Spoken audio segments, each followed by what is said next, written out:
بسم الله الرحمن الرحيم. اهلا بيكم يا جماعه في اول حلقه لينا على قناتنا. هنحلل هنفصل مطوشه زي ما شايفينها، وهنقول كل حاجه في الماتش، واي ماتش ان شاء الله في الدوري المصري هنحلله بحياديه، ولا اهلي ولا زمالك ولا اتحاد ولا اسماعيلي، احترام لكل الفرق المصريه. النهارده هتكلم عن ماتش الاهلي وسيراميكا. انا اسف الفيديو نزل متاخر او اتصور متاخر لظروف خارجه عن ارادتي. ان شاء الله ماتش الاهلي وسيراميكا هيكون بدايتنا وبدايه فيديوهاتنا على قناتنا ان شاء الله. واتمنى اسمع رايكم في الكومنتات تحت، وما تنسوش السبسكرايب واللايك ان شاء الله، وكل يوم في جديد ان شاء الله. ماتش الاهلي اللي كسب فيه طبعا 1-0 بجون عالمي من محمود تريزيجيه. بس خليني اقول لكم، يعني لو هنبص على الاداء شويه، الاداء ما كانش مقنع قوي. يعني الاداء ما كانش مقنع قوي. طبعا هن برضه هنفصل الحلقه بتاعتنا برضه لكذا بوينت. اول حاجه طبعا الخطه اللي لعب بيها الاهلي نزل بخطه 4-3-3 طبعا زي ما انتم عارفين. الشناوي في حراسه المرمى، وطبعا قدام هاني وبيكهام وياسر ابراهيم وكوكا. طبعا خط الوسط مروان عطيه وبين رمضان وطاهر، وطبعا قدامهم بن شرقي وتريزيجيه وشريف. طيب سيراميكا قال له ايه بقى؟ قال له انت جاي تتمرن؟ قال له يا باشا انت ما فيش تمرين النهارده. قال له يا باشا انت في لعب وفي موت في الماتش. طبعا نزلوا ب 4 2 3 1. يعني قايلين ايه؟ احنا مش جايين ندي للاهلي تمرين. من الاخر الخلاصه. طبعا الشوط الاول الاهلي ضغط جامد، ومحمود تريزيجيه جاب جون. يعني انا بقالي كتير قوي ما شفتوش في الدوري الانجليزي. جاب جول حكايه بصراحه. كوره تقول لك كده ايه ده؟ جون! ده الدوري الانجليزي جه عندنا ولا ايه؟ رجع ينام كده شويه في خط النص، وسيراميكا كمان دخل في الماتش.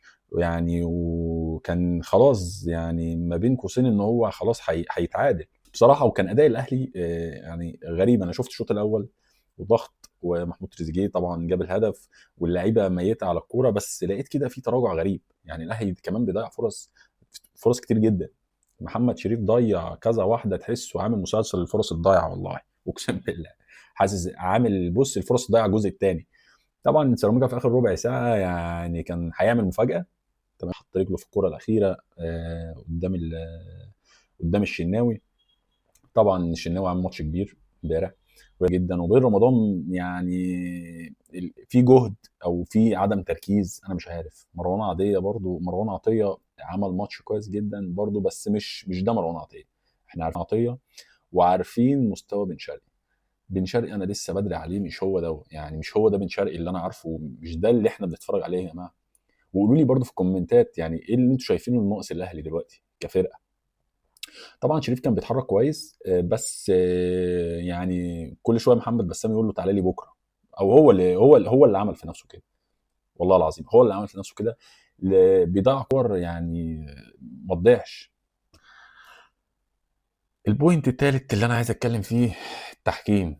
ضربة جزاء لتريزيجيه ما حسبهاش، انا الفار ما حسبهاش. يعني حاسس ان هو كان بيتفرج على ماتش تاني. طبعا واخطاء عكسيه بالجمله يعني. الخلاصة الأهلي كسب 3 نقط مهمين جدا، بس في مشاكل وضياع فرص تهديف. وطبعا بعيدا عن الإصابات طبعا، وربنا يشفي إمام عاشور وكل المصابين في النادي الأهلي. سيراميكا فريق محترم، وكانوا قريب جدا من التعادل بصراحة. يا رب تكون دي أول حلقة وعجبتكم من تحليلي، وكده نكون وصلنا لنهاية الحلقة. قولوا لي في الكومنتات، الأهلي محتاج مهاجم جديد ولا شريف ممكن يفوق؟ وإيه رأيكم في التحكيم؟ كان وحش ولا وحش قوي؟ ما تنسوش اللايك والاشتراك في القناة، واشوفكم في الحلقة الجاية. سلام.